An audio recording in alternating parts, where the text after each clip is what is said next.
Hi மக்களே, my dear friends, எல்லாருக்கும் வணக்கம். எல்லோரும் எப்படி இருக்கீங்க? வாங்க இன்றைக்கி ஒரு ஈவினிங் ஸ்நாக்ஸ் என்னென்னு பார்க்கலாம். பையன் வந்துட்டு எனக்கு வீட்டில் ஒன்றுமே இல்லை, எனக்கு கடையில் பிஸ்கெட் வாங்கித்தாங்க, அது வாங்கித்தாங்கன்னு ஒரே அலப்பறேன். அப்புறம் என்ன பண்ணலாம், ஒன்றும் கடையில் வாங்கி கொடுங்க, இல்லைனாக்கு வீட்டில் ஏதாவது எனக்கு சமோசா செஞ்சு கொடுங்க அப்படின்னு. நான் சொன்னேன், இல்லையே சமோசா செய்யணும்னா டைம் ஆகும்டா, அதனால் சிம்பிளாக குயிக்காக வேகமாக செஞ்சு உனக்கு ஸ்நாக்ஸாக நான் தர்றேன்டா, அதனால் வெயிட் பண்ணுறா ஒரு 10 நிமிஷம் அப்படின்னு சொல்லிட்டு என்ன பண்ணேனுங்க. நம்ம ஒரு சின்ன டம்ளரில், அதாவது டீ குடிக்கிற டம்ளர், சின்ன டம்ளர் இருக்கும்ல, அதில் வந்துட்டு அந்த ஒரு டம்ளர் கோதுமை மாவு எடுத்துக்கிட்டாச்சுங்க. சரிங்களா? அதே ஒரு டம்ளர் வந்துட்டு ரவை எடுத்து தண்ணியில் ஊறப்பட்டாச்சு. அப்புறம் என்னாச்சு, சர்க்கரையை வந்துட்டு, அதாவது கருப்பட்டி, வெல்லம், கருப்பட்டி, நாட்டு சர்க்கரை இருந்தாலும், ஆனால் வெல்லம் தான் போட்டு நமக்கு பாகு பதன்ற அவசியம்லாம் இல்லை.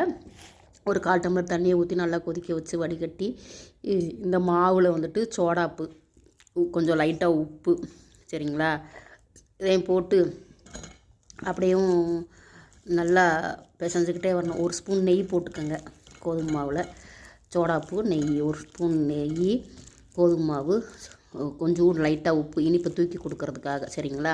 நல்லா பிசைஞ்சு எடுத்துக்கிட்டு, அப்புறமா நம்ம ஊற வச்சோம்ல அந்த ரவையும் போட்டு நல்லா பிசைஞ்சிட்டு, அப்புறமா பாகு வந்து கொஞ்சம் கொஞ்சமாக ஊற்றி, நம்ம வந்துட்டு எண்ணெயில் வந்துட்டு கிள்ளி போடுற அளவுக்கு, ரொம்ப தோசை பக்குவத்துக்கும் போயிடக்கூடாது, ரொம்ப கெட்டியாகவும் இருக்கக்கூடாது, லகுவான பதத்தில் வந்து அப்படியே எண்ணெயில் கிள்ளி விட்டோம் அப்படின்னா போண்டா வந்து பாருங்கள் புசு புசுன்னு வருது. சரிங்களா?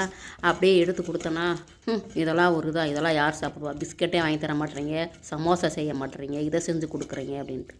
அப்படி இப்படின்ட்டு அவனை சமாதானப்படுத்தி, சாப்பிட்றா தம்பி, அம்மா கைப்பக்குவம் எப்படி இருக்குன்னு சொல்லுடா, இதுதான்டா டீ கடை போண்டா, நாங்களாம் சிறு வயசில் செஞ்சு சாப்பிட்டதுடா வீட்டில், இல்லைன்னா கடையில் தாண்டா வாங்கி சாப்பிடுவோம் அப்படின்னு சொல்லி ஏதோ சமாதானப்படுத்தி பிள்ளை சாப்பிட்டான். ஒரு 3 நாள் சாப்பிட்டுட்டு, அப்புறம் மறுநாள் அம்மா அது இருக்குதா அப்படின்னு கேட்டான். அந்தளவுக்கு கொஞ்சம் டேஸ்ட்டாகவே இருந்துச்சு. 2-3 நாளைக்கு வச்சு சாப்பிட்லாங்க. அப்புறம் ஒரு நம்ம வீடியோ பார்த்தவங்க ஒருத்தவங்க சொன்னாங்க, இதெல்லாம் ஒரு வீடியோவா, இதெல்லாம் யாருக்கு தெரியாது, இதெல்லாம் ஒரு வீடியோன்னு போடுறீங்க, உங்களுக்கெல்லாம் நாங்கள் சப்ஸ்கிரைப் பண்ண மாட்டோம் அப்படி இப்படின்னாங்க. ஏங்க நீங்கள் ஒரு ஆள் சப்ஸ்கிரைப் பண்ணணுன்ட்டுருக்காங்க, நாங்கள் யூடியூப் போட்டோம், இப்படியெல்லாம் பேசாதீங்க.